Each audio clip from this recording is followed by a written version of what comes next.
ಸುಮಾರು 15 ದಿವಸಗಳಿಂದ ಇದೇನು ನಡೀತಾ ಇದೆ,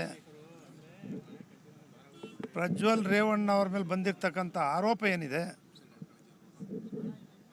ಈ ಬಗ್ಗೆ ರಾಜ್ಯ ಸರ್ಕಾರ ಏನು SIT ತನಿಖೆಯನ್ನು ಮಾಡ್ತಾ ಇದೆ, ಇದನ್ನು ಸ್ವಾಗತವನ್ನು ಮಾಡಿದ್ದೀವಿ.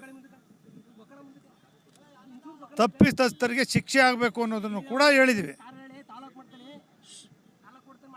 ನಾವು ಜೊತೆಗೆ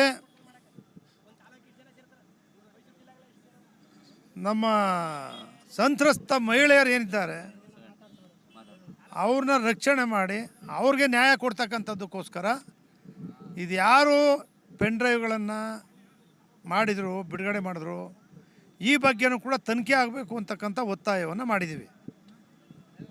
ಈ ಬಗ್ಗೆ SIT ಅವರು ತನಿಖೆನೇ ಮಾಡ್ತಾ ಇಲ್ಲ, ಒನ್ ವೇ ಮಾಡ್ತಿದ್ದಾರೆ. ಜೊತೆಗೆ ಇದು ದೊಡ್ಡ ಹಗರಣ ಆಗಿದೆ, ಅಂತಾರಾಷ್ಟ್ರೀಯ ಮಟ್ಟದ ಜಾಲನೂ ಕೂಡ ನಡೆದಿದೆ. ಚೆನ್ನೈ ಕಂಪ್ನಿಯಲ್ಲಿ 3 ಕೋಟಿ ರೂಪಾಯಿ ಕೊಟ್ಟು ಇದನ್ನು ಪರ್ಚೇಸ್ ಮಾಡಿದ್ದಾರೆ. ಆಸ್ಟ್ರೇಲಿಯಾದಲ್ಲಿ ಲ್ಯಾಬ್ರೋಟ್ರಿನಲ್ಲಿ ಇದನ್ನು ಸೃಷ್ಟಿ ಮಾಡೋದು ಹೆಂಗೆ, ಕಾಪಿ ಮಾಡೋದು ಹೆಂಗೆ, ಎಲ್ಲವನ್ನು ಅಲ್ಲಿಂದ ಮಾಡಿ ಕಳಿಸ್ಕೊಟ್ಟಿದ್ದಾರೆ. ಈ ಎಲ್ಲವೂ ತನಿಖೆ ಆಗಬೇಕು ಅಂದರೆ ನಮ್ಮ ರಾಜ್ಯದ SIT ಅಧಿಕಾರಿಗಳಿಂದ ಆಗಲ್ಲ. ಈ ಎಲ್ಲ ಕಾರಣಗಳಿಂದ ಈ ತನಿಖೆ CBIನಿಂದ ಆಗಬೇಕು ಅಂತಕ್ಕಂಥದ್ದು ನಮ್ಮೆಲ್ಲರ ಹೋರಾಟ, ನಮ್ಮ ಒತ್ತಾಯ. ಪ್ರಕರಣದಲ್ಲಿ ನೇರವಾಗಿ ದೇವರಾಜೇಗೌಡರು ಅವರೆಲ್ಲರೂ ಕೂಡ ಸರ್ಕಾರದ್ದೇ ಕೈವಾಡ ಅಂತಕ್ಕಂಥದ್ದನ್ನು ಹೇಳಿದ್ದಾರೆ.